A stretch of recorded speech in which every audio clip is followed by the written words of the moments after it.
نبی صلی اللہ علیہ وسلم کی ولادت کے سلسلے میں باقاعدہ اس کو جو منانا ہے اس کی شرعی حیثیت کیا ہے. لیکن اس سے پہلے میں دو باتیں آپ لوگوں کے سامنے رکھتا ہوں، وہ بڑی اچھی طرح سے آپ لوگ سمجھ لیجئے. اس مہینے میں جہاں پر یہ جوش و خروش نظر آتا ہے ہمیں لوگوں میں، میلاد منانے والے لوگ وہ بڑے جوش و خروش سے در و دیوار کو سجا رہے ہوتے ہیں، مسجد و محراب کو سجا رہے ہوتے ہیں، بازاروں کو گلیوں کو سجا رہے ہوتے ہیں، اور دوسرے جو لوگ ہیں وہ ان چیزوں سے روک بھی رہے ہوتے ہیں اور کہہ رہے ہوتے ہیں کہ یہ مناسب نہیں ہے. اب ان دونوں میں دونوں ہی اللہ کے رسول صلی اللہ علیہ وسلم کو ماننے والے، آپ کا کلمہ پڑھنے والے، آپ سے محبت کے دعوے دار ہیں، اور دونوں ہی میں نفرت کی خلیج بہت وسیع ہوتی ہے، دونوں ہی ایک دوسرے سے بہت دور ہو جاتے ہیں. اور بندہ حیران ہوتا ہے کہ نبی صلی اللہ علیہ وسلم کی ولادت کی خوشی میں اپنے مسلمان بھائیوں کو برا بھلا کہا جا رہا ہے. جو میلاد نہیں مناتا اسلام سے فارغ ہے، وہ اس کو کوئی خوشی نہیں ہے نبی صلی اللہ علیہ وسلم کے آنے کی. اور جو لوگ یہ کہ جو مناتے ہیں دوسرے لوگ وہ کہتے ہیں کہ یہ اسلام سے فارغ ہے، یہ کیوں منا رہے ہیں، ایسا نہیں ہونا چاہیے. سب سے پہلے ہمیں کچھ درمیان میں آنا چاہیے جہاں پہ سمجھ سمجھا کر بات ہو سکے. ہم تو ابھی یہ جو دو گروہ بنے ہوئے ہیں، یہ دونوں گروہ ایک دوسرے سے بات کرنے کے قابل بھی نہیں ہیں، بات کرنے تک نہیں آئے. دیکھیں نا، بات ہوگی مثال کے طور پر یہاں آ کر، لیکن یہاں کوئی نہیں آ رہا. یہاں پر ایک یہاں پہ کھڑا ہے، ایک یہاں پہ کھڑا ہے. یہ بندہ کہہ رہا ہے تم میلاد مناتے ہو، اسلام سے فارغ ہو. وہ کہتے ہیں تم نہیں مناتے، تم گستاخ رسول ہو، تم بھی فارغ ہو. تو ہم بھائی دونوں فارغ ہو گئے تو مسلمان کون رہا پیچھے؟ اور اللہ کے بندو یہاں آگے تو آؤ. آگے کیسے آؤ گے؟ تم لوگ جو کہتے ہو میلاد نہیں منانا چاہیے، تم یہ تو دیکھو کہ وہ جو یہ میلاد منا رہے ہیں محبت میں منا رہے ہیں نا، اللہ کے رسول صلی اللہ علیہ وسلم کی محبت کا دعویٰ تو کر رہے ہیں نا. یہ بات کی بات ہے، دعویٰ ٹھیک ہے نہیں ٹھیک، اس کا طریقہ کار ٹھیک ہے یہ نہیں ٹھیک ہے، یہ بات کی بات ہے. محبت تک تو آپ مانو نا، اس کے بعد آپ چاہتے ہیں کہ ہاں محبت تو ہونی چاہیے، آپ بھی مانتے ہیں، لیکن یہ کام نہیں ہونا چاہیے. اب اس کام سے روکنے یا منع کرنے یا اصلاح کرنے کے لیے اب بات اچھے انداز سے کرنا آپ کو چاہیے نا.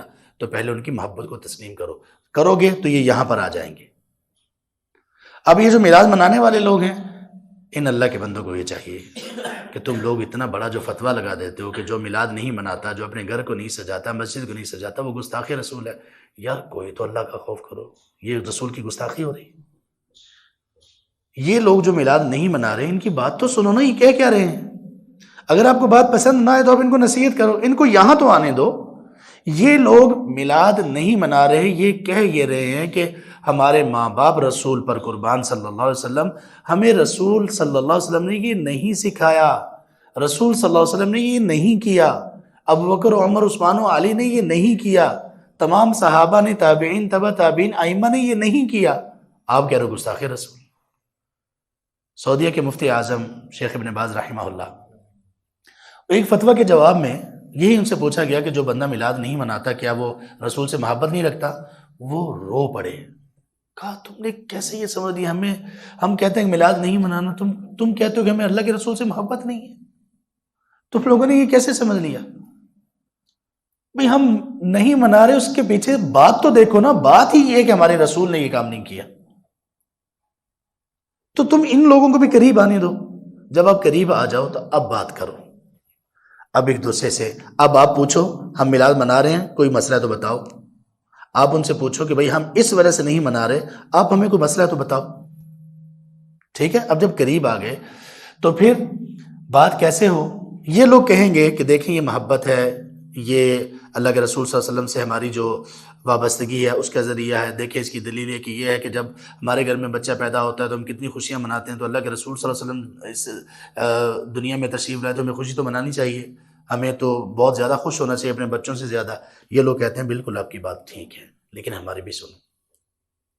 یہ کہتے ہیں ہاں سناؤ بھائی، آپ قریب آ گئے نا، اب سناؤ. آپ اب یہ سناتا ہے، یہ کہتے ہیں کہ اچھا مجھے یہ بتاؤ کہ یہ والی خوشی صحابہ رضی اللہ عنہ کو ہوئی یا نہیں ہوئی؟ اور صحابہ کو یہ خوشی ہم سب سے، آپ سب سے زیادہ تھی یا کم تھی؟ وہ کہے گا صحابہ کو خوشی ہوئی اور ہم سے کہیں زیادہ تھی. ان لوگوں کو ہم سے محبت، اللہ کے رسول صلی اللہ علیہ وسلم سے محبت ہم لوگوں کی محبت سے کہیں زیادہ تھی. تو یہ کہتا ہے کہ دیکھو انہوں نے ایسا کیا نہیں کیا، یہ کوئی اتفاق تھا؟ اگر اتفاق ہوتا 1 آدھ سال نہ کرتے، 2 سال نہ کرتے، ابو بکر رضی اللہ عنہ نے نہیں کیا، عمر رضی اللہ عنہ نے نہیں کیا، عثمان و علی نے نہیں کیا، معاویہ رضی اللہ عنہ نے نہیں کیا، اس کے بعد کے خلفاء نے نہیں کیا، تو 600 سال کے بعد ایک شخص نے اس طرح سے باقاعدہ اہتمام کرنا شروع کیا. تو آپ خود بتاؤ، اگر آپ کہتے ہو کہ ہم یہ اہتمام نہیں کرتے اور ہم غلط ہیں، تو بتاؤ کہ صحابہ رضی اللہ عنہ کے بارے میں آپ کیا کہو گے؟ یہ فہم و تفہیم ہو رہی ہے نا؟ اچھا یہ لوگ کہیں گے کوئی بات نہیں، اگر انہوں نے نہیں کیا بات تو ٹھیک ہے نا، اگر اب کرنا شروع کر دیا تو ابھی آپ شروع کر دو کرنا. تو یہ لوگ جواب یہ دیں گے کہ دیکھیں آپ کی بات تو ٹھیک ہے، لیکن کیوں نہ ہم محبت کو اور محبت کے اظہار کو اس چیز پر استوار کریں جس کی دلیل بھی ہمیں ملتی ہے. یہ کہے گا ہاں اچھا بتاؤ دلیل بتاؤ. تمہیں اللہ کے رسول صلی اللہ علیہ وسلم سے محبت اور پیار ہے نا؟ جی ہاں پیار ہے. اچھا یہ بتاؤ کہ یہ محبت اور یہ پیار اور اس کا اظہار ایک دن ہو زیادہ بہتر ہے کہ ہر دن ہو زیادہ بہتر ہے؟ یہ بندہ کہے کہ ہاں ہر دن ہو زیادہ بہتر ہے، کیونکہ اس کو محبت ہے، اس بندے کو محبت ہے، ان لوگوں کو محبت ہے، ہم نے صرف ان کی محبت کو سیدھا کرنا ہے. تو ہم کہیں گے دیکھو اللہ کے رسول صلی اللہ علیہ وسلم نے اپنی ولادت کے موقع پر اپنی ولادت کی خوشی میں آپ کہہ لو اظہار کیا، لیکن وہ اظہار کیسے کیا؟ آپ صلی اللہ علیہ وسلم سے یہ بات ثابت ہے اور غالباً صحیح مسلم وغیرہ میں ہے، یہ پختہ حدیث ہے. آپ صلی اللہ علیہ وسلم سوموار اور جمعرات کا روزہ رکھا کرتے تھے.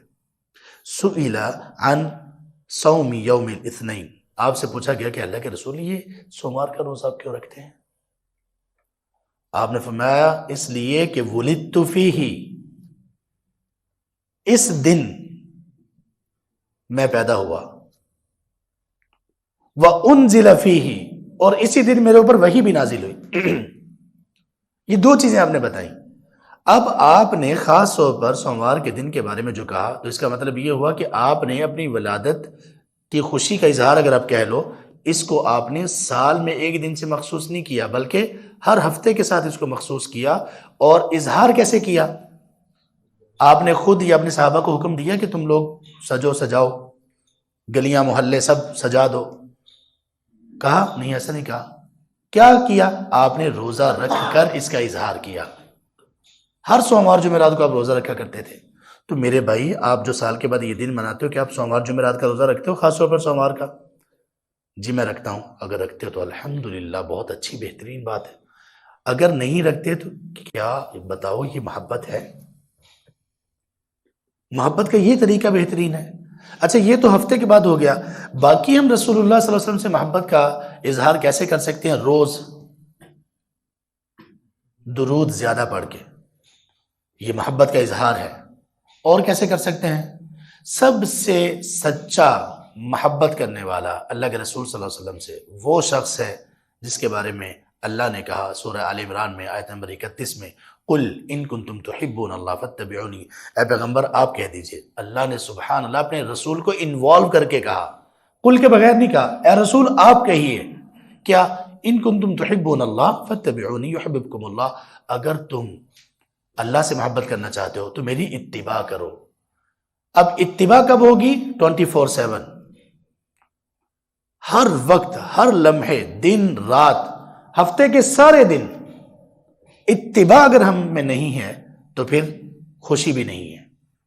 تو پھر یہ ان سے کہے گا کہ دیکھو آپ یہ دیکھو، آپ شروع ہو جاؤ، آپ کا کاروبار، آپ کا گھر بار، آپ کا لاؤنج، ٹی وی لاؤنج جس کو اب ٹی وی لاؤنج کا نام رکھا ہوا ہے، کیا اس میں ٹی وی ہے یا قرآن ہے؟ اس کا نام قرآن لاؤنج رکھو. آپ کیا لباس، آپ کا اٹھنا بیٹھنا، آپ کا کھانا پینا، کیا یہ رسول اللہ صلی اللہ علیہ وسلم کے طریقے کے مطابق ہے؟